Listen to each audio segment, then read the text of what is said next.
Attention! The National Weather Service has issued a hurricane warning for the entirety of the National Hockey League. Please stay tuned for further information from the Storm Cellar.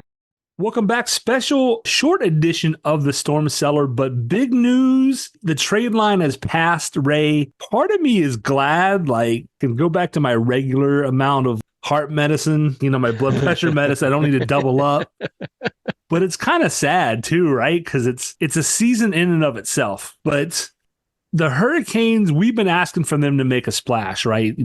Show the team you believe. And they went out and got clearly, they got the best guy, the best potential rental, who they probably will want to try and re-sign. Yep. And then they got a guy who we should definitely talk about, because this could be just a coup, right? This could just be a total fleecing, or this can't end badly, though. It's a flyer. It's a third round pick. So yeah, you waivers and buyout, and it's a little bit of cap money, but no harm, no foul. What was the statistic that I heard? It was like 60 some odd % of all picks never see the NHL. Yeah. So when you look at the picks that you're giving away, how big a deal is it really? Right. But and when you talk third rounders, I think that was for all players, right? Yeah. For third rounders, I think it's even worse than that, right? Or I think I've seen it too, where they did it by guys who played more than 20 games or something like that, like a quarter of a season.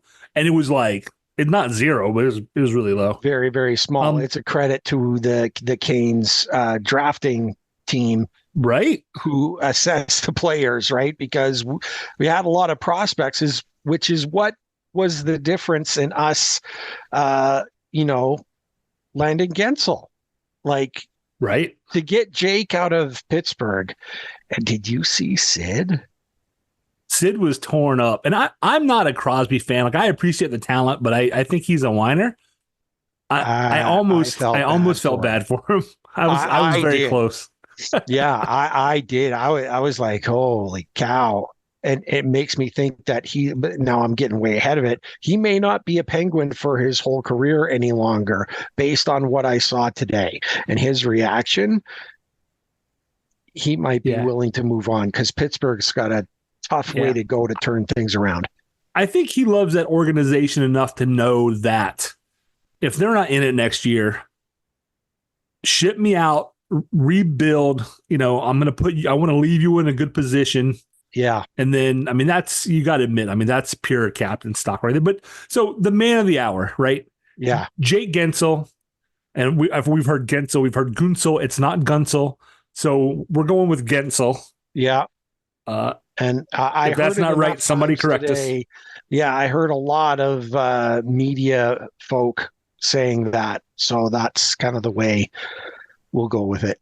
And to be fair, he's from Nebraska. He's U.S. born and bred. So I think we can go with Guentzel. We don't, Yeah. Yeah, I think we just go with that. But initially, and this is Pittsburgh fans, right? This is not, this is not administration. But when you heard, okay, it's between the Rangers and the Canes, and you're like, man, this is going to be a bidding war. This is the opposite of what we want. Yeah. And then you start hearing, New York doesn't have it. And you're like, oh, they have assets. How, what are we giving up? This might be ugly. Sure. And then the Pittsburgh fans are like, oh, it's Nikishin. It's Nikishin. No, it's not. No. If Waddell was not going to trade him for EP40, you had zero chance of getting him for Jake as a rental. Zero. Yeah. And I'm not to pat myself on the back, but I'm going to. When Tarasenko had a no movement clause, he got the pick to go to Florida, but he went to Florida for basically nothing. Yeah. Right. And then Monta went from the Caps out west also for basically nothing. Yeah. And I think the market's a lot softer than we realize. I think there's more forwards in play than there really are teams that are going to spend. Right. And I thought we were going to lose Morrow. I was like, just as sure as I'm standing here, Morrow or maybe Bradley Nadeau is gone, Yeah. plus a first, plus who knows what else. And it's going to hurt, but it's worth it. Yeah. To find out, we were able to. I feel really bad for Michael Bunting because, like, the night before, he did a Canes Corner, was excited for the playoffs in Raleigh.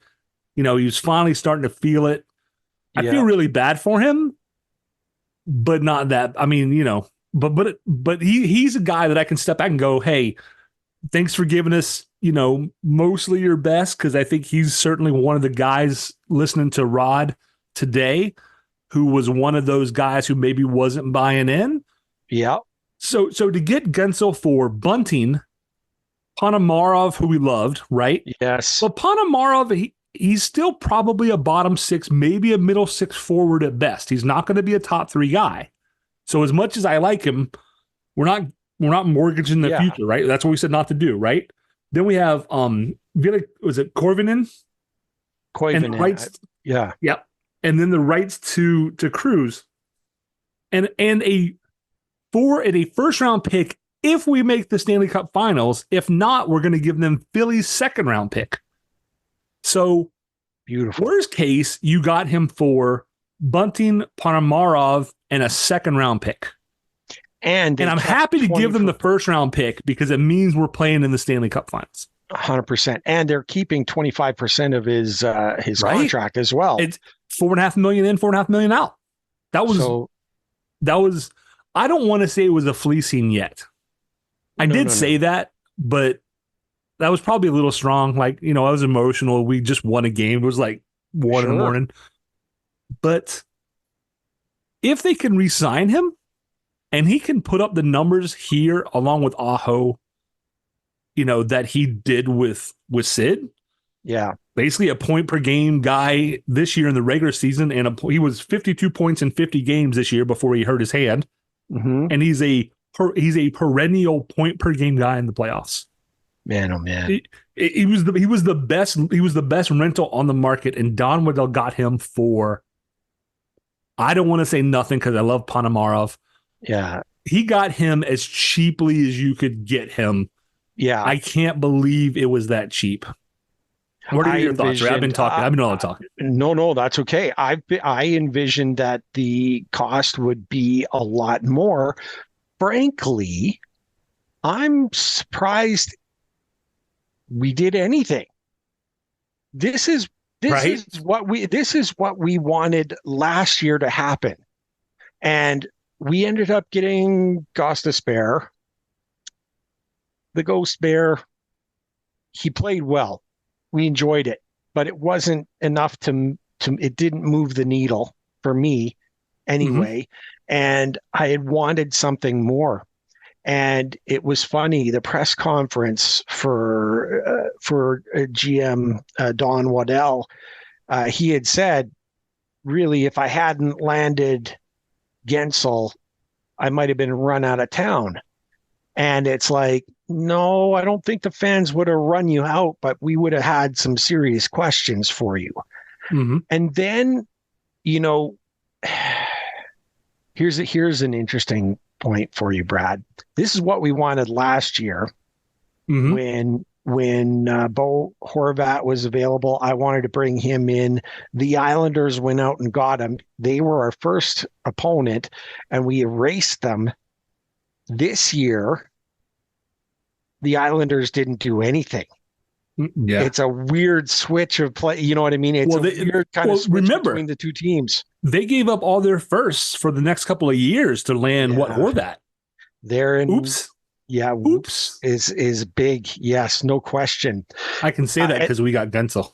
And yeah, because we got him for the $4 million in, $4 million out, there was a feeling last night that something else was on the go, that he wasn't done yet. Right. And when he landed Kuznetsov, I was stunned. Okay. Now, a lot of fans are saying he was just waived.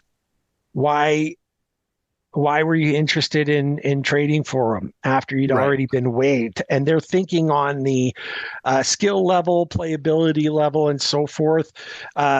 The reason why he was traded is Washington's eating 50% of his contract as well. So we're in good shape there. We have the pieces. I think a lot of people referred back to Recce Wait. This is our Right. Recce Wait part 2. That's the Hard hope, to right? argue. It's hard to argue, and I would say it's probably a little better because Wait and Recce were both elder statesmen, shall we say. They were not the guys that you remember in their prime. You know what I mean? Right. Right. We have got Guentzel in his prime, big, huge, and those guys were, extra parts to fill in the gaps and stuff. Guentzel is the one thing that we needed. And for the past 5 years, we've been doing well, being in the playoffs, doing well, but we've missed on the finisher. Didn't Right. have the finisher. Guentzel is that. And then adding Kuznetsov, who I saw the interview with him after the practice, which they were able to get him in. He was in practice this morning. It was like he was in got the practice. private jet. Yeah, it was like he got into the practice before any of us knew about the trade. Like that's what it felt like. Right. Did you see the smile? Did you see the picture they took of him? So he and Orlov are like besties, right? Yeah. A couple of Russian guys, great friends. Having Orlov here or having Kuznetsov come in, I think will help both Orlov, maybe who has started to really settle in and come into his own. Yep. I think it also helps Svechnikov because Svech is feeling like he's still not sure he's 100%. He's still not quite there. And I'm hoping Kuznetsov comes in and makes him feel more relaxed. That would be great. He's the wild card. So when the trade first went through, because you mentioned it to me before I saw it online, and then I think I mentioned it back. I was like, oh, like that's a done deal apparently, like within like 5 minutes. It was just like bing, bang, boom. And my first thought was, okay, well, he was waived. How bad is it? Because I was like, I remember outside of being slow shootout guy, he being pretty good. Yeah. So it's been a couple years, but in 2021, 29 points, 2022, 78, 2023, 55 points, right? Yeah. This year, 17. Something's changed, but everything he has said is basically like, this is my last chance. It's my last opportunity. It's like an Eminem song. Yeah. Right? Like, this is my time. He is not necessarily a great scorer or a great passer. He's going to be like a bigger version of KK a little bit, maybe, who's at least the way he's playing, right? Yeah. He can play, he can play on the penalty kill. But if they can get him back, because 2 years ago, he was a point per game guy, 0.99 points per game. I mean, I'll take that in a heartbeat. 100%. Right? So if they can even get 50% of that production back and just help him drive, right? And he's going to be a check guy. He doesn't mind hitting people. Like, that's what we need, right? Yep. So between that and hopefully making Orlov and Svechnikov just feel a little more comfortable and just, bringing that in. The big thing was, and I didn't know this, and I think it was shout out to, I think it was Iron Kaniak who brought up RBA's comments from the 2002 All-Star game when he was coaching. And he basically was like, oh, I liked him. Like, he came over to the bench, his first shift, and said, I'm going to go out there and score a goal. And he went there and scored a goal. Yeah. And Rod mentioned something like he was a guy who he actually wanted to win the game. Like, he actually seemed to care about the All-Star game. He might have been the only one. He might have been. Right. But so, you look at those things and it's a wild card. He could come in and put up very few points and play acceptably and go home. Yeah. And then you're on the hook next year and you got to do something about it. Or if he has a resurgence, it's one of those risk reward, right? Fairly low risk. Low risk. Third rounder, high reward if it pans out. And I agree with you. I'll say that just a couple of things to think about. Number one, this whole new environment for him comes right at the same time as he's coming back from his off ice treatment that he had. He had because he stepped away from the game for a little bit, and they were just thinking about bringing him back into the fold with the Capitals when Don made his call. And the transition just feels right. You know what I mean? He wants to get back into the game. He wants to put some difficult times behind him. And he's in an environment that, let's face it, one of the best locker rooms and best environments in the league. Not just me saying that. Anyone on the team who spent any time with it will tell you the same thing. So that's part number one. Number two, which really stuck out with me. You and I, we posit about so many things. We're nowhere near to the experts. But what if I told you that Bruce Boudreau, a former coach of Kuznetsov, thought this was a steal, and watch what happens when Kuznetsov gets in with Carolina? He said, you watch. It's going to be great. And I have every reason to believe Bruce Boudreau. The man's brilliant. I mean, he knows what he's talking about. He absolutely knows what he's talking about. So we have a lot of good things to feel about. And Brad, just because we're keeping this short, I thought, you know what, this will be fun. And it's been what I've been focusing on since the very second that the trade deadline stopped, and we knew that was it for us.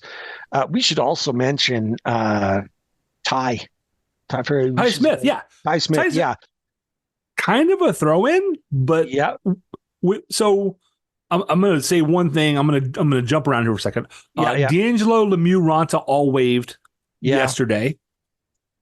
And because they needed to be in order to be on AHL. Yeah. All cleared waivers. They're all still Hurricanes. Lemieux even played last night. Raanta is now a Chicago Wolf again. Yep. So you still have Tony DeAngelo as your seventh D man. You also now have Ty Smith as an option. He has, I think, 3 years of NHL experience.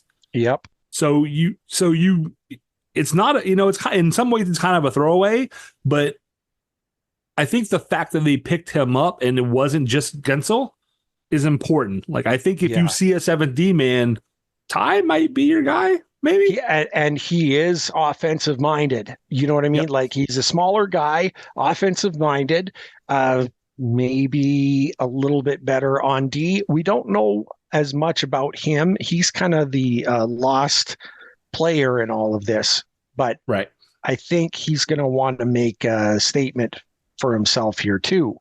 Right. Like, he wants to be a part of it all. So I'd like to see him get a little bit of time in the stretch run.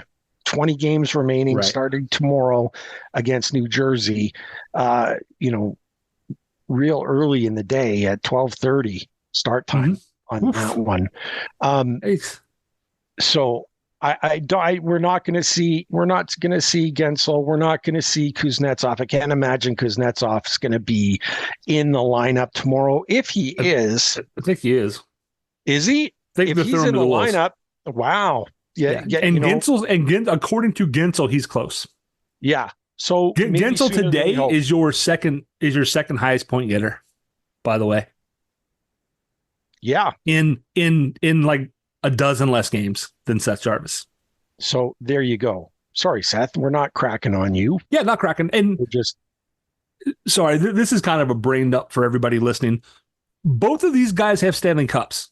So you did not just bring in two good players. You brought in two guys who know what it takes to lift Lord Stanley's hardware.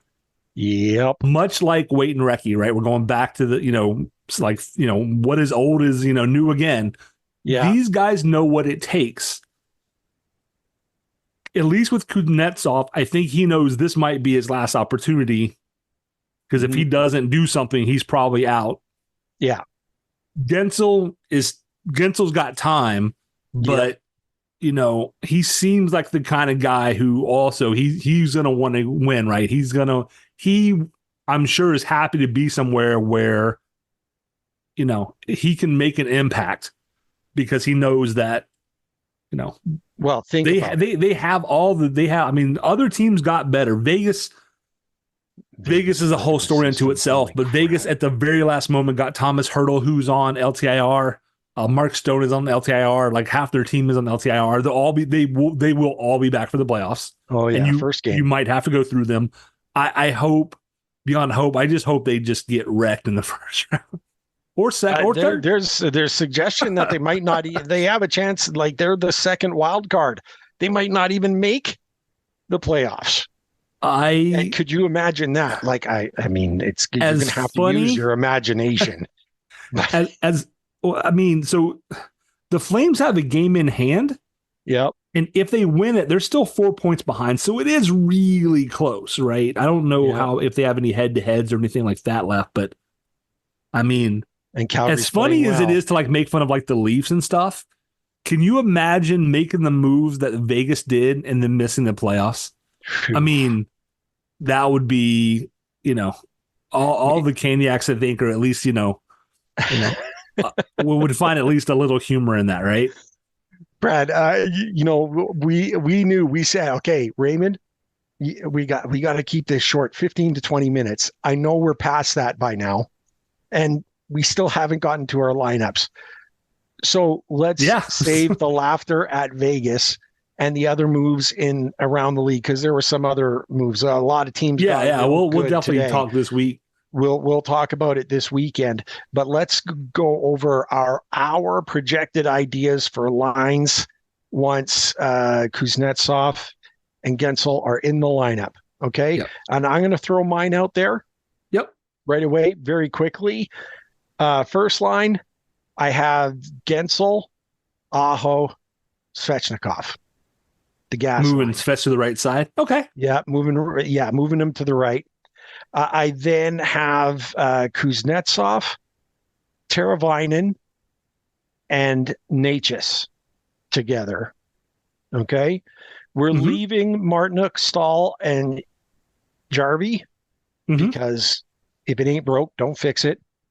Then I'm dropping Drury down with Nason and Fost. Jesper, Quickie, I love you. You're the odd man out. I'm moving KK over to the other side because Nason and Drury are magic. And that might just be enough to get KK on the board as well. And that's where we're at. The defense doesn't change. If we're looking at power play, listen to this. Okay. Aho gets Guentzel. I'm just laughing at this. Aho, Guentzel, Jarvis, Svech, and Burns. That's number one. There's no shortage of talent on that unit. Yeah. That's for sure. Yeah. And then if you want, I like Drury, Nason, Necas, Kuznetsov with Shea. But you can pull Drury out and drop Kuznetsov in there as well. Mm-hmm. But those are the power play lineups that I had. Oh. See, I didn't even do power play lineups. I'm tickled pink. I mean, we have basically the same lines, but just some tweaks, right? Yeah. I'm thinking the GAT line, right? We have Aho centering Guentzel and Teravainen. Nice. Aho Teravainen is always a good combination. Sometimes they need somebody, Jarvis, whomever, to get them going. Yeah. But that line could just be sick. I mean, so Guentzel can make room for himself. He does. And if he can do that, then he's making room for Aho at the same time, right? Yeah. So I would put those three together. I would put Kuznetsov in between Svechnikov and Necas, leave Svech on his left side. Yeah. Which, good idea. Kuznetsov is not a great playmaker lately, but he can be. And the big thing there is Kuznetsov can make space for Necas, and Necas is capable, we know, of when he has space, making things happen, right? And then you got Svetch to go to the net and bang bodies. Yep. I'm with you. Martin Stahl Jarvis, I leave alone. I also would drop Jury down, centering Nazen, and who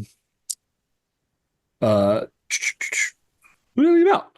Dost. Kokiniemi or Fost? Or Kokiniemi, excuse me. Kokiniemi or Fost. I don't know which of them I would leave out offhand to start, because I think they're interchangeable. I do, because if KK continues to not be able to produce points, he still does a lot of things well, but then he and Fost are very interchangeable. If he's scoring, he can score at a much higher clip than Fost is, I think, traditionally is going to score. If he's scoring, he's the guy. But if he's not, then you roll with whomever seems to just jive better at the time. Defense goes unchanged. Goaltending. Anderson is back, gets his first win.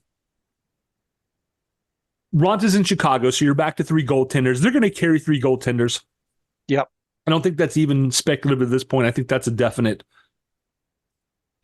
Does Anderson become your number one? I mean, because he looked rusty against the Habs, and as he got into the game and the longer it went, better, I would run him as your number one, even if that's not the playoff plan, because so Freddie has him out for injury. Freddie's been out because he was sick, and you just need Freddie getting in the swing of things. You also need Kochetkov to stay in the swing of things, right? So you can't run Freddie constantly. But, I think we're going to start seeing those 2 guys load balancing with Spencer Martin, riding the bench or up in the press box eating popcorn out of a Zamboni for a little bit. But he's perfectly serviceable. After seeing him here in action against the teams he beat, I feel very comfortable there. But what a tremendous day, 24, 48 hours for Caniacs and the Hurricanes. Don Waddell in his presser opened up and said, we love our group, but we just love it a little more today. Yeah. So, and thank you, Don. Thank you, Don. I don't think I could have, this would have been a much different feeling had he not pushed his chips 100%. into the middle. You know what I mean? Like, let's get her done. These next 20 games are going to be outstanding, and we're going to have a whole lot of time to talk about it and see how the environment goes. I'll say this just as something else to think about. Yes, we're very excited. We like the whole moves and stuff, but there is one thing to remember. Guentzel, Kuznetsov have not played in Rod's system, and how quickly can they pick that up in 20 games? Pick it up. Right. Pick it up quick, guys, and let's go. Let's go. This is so awesome. This is amazing. Guentzel's wearing 59. Kuznetsov is wearing 92. So we'll see. We'll see if that comes up on TSN tonight. I would. Yeah. I can't wait. I can't wait to see them all in the lineup. Yeah, I'm looking forward to it. Big game tomorrow, early start, like you said. So. Are you ticked that he got LaRose's number? No. I mean, like, Chad was, love Chad, but I love Chad too. Love Chad. Like, Rosie was a, great Hurricane, great player, good team guy. But, when I start thinking about guys who are, like, whose numbers are we thinking? Not in terms of even like retirement, just like whose numbers are kind of special. No offense to Rosie, but yeah. Well, and I don't know if I already said this, but how, like, us re-signing Guentzel, he's an unrestricted free agent. It is his best interest to play lights out every night, and win a cup. And frankly, if we win the cup, I think he leaves with another ring on his finger and go somewhere else, no matter what no matter what we're able to throw at him. Yep. And you know what? I'm okay with that. If he wins a cup here, my first thought when I was thinking it through was, wonder if he'd go back and play with Sid. He might. One last hurrah, but Pittsburgh has a really big problem though, and they are old and they spent all of that money on the big 3. Right. Is Guentzel going to take a haircut on the contract? True. True. The what big thing about the big thing about going back there would be, will Sid be there? Right. Well, that's the other thing. Yeah. Right. So we're meandering. We're meandering. Right. But you know what? We're hockey fans, and we love. Thank you, Don Waddell. Yeah. If you're not familiar with these guys, Caniacs, you'll be happy. For all the folks, I know Bunting in a short time, had a lot of people pulling for him. We wish him the best. Thanks to him. I'm sure this was completely probably out of the blue, especially now that he had finally started to click with it. But this is hockey. It's hockey. I mean, it's a business, right? It is what it is. And he's a pro athlete. He's not going to like it necessarily, but he's going to move on. Best wishes. I hope that the fans in Pittsburgh treat him well. I hope he succeeds there. I would love to see him do well, because I thought he came in and after a bit of a rough start, kind of came to it and seemed to be a guy that people enjoyed. And the perfect reminder: don't buy jerseys with names of guys who don't have long-term contracts. If their contract is up in a year or two, hold off. Yeah. Right. Unless you're just going to be happy, like, hey, I love the player and I'll love him wherever he goes, and then do it. But and then you're just fine. Yeah. Brad, and then you're fine. What? You know what, Brad? I'm so happy right now with what's happened. I haven't even forgot the last thing that we need to do. Oh, wow. That's Go a Canes. First, I think. Go Canes.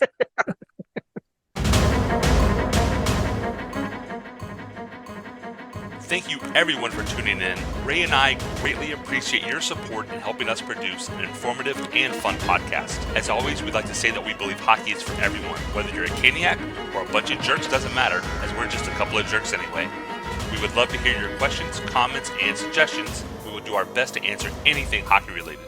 You can reach us via email at stormcellar97@gmail.com. On Twitter, we are at stormcellar97, and on Facebook at facebook.com/stormcellar97.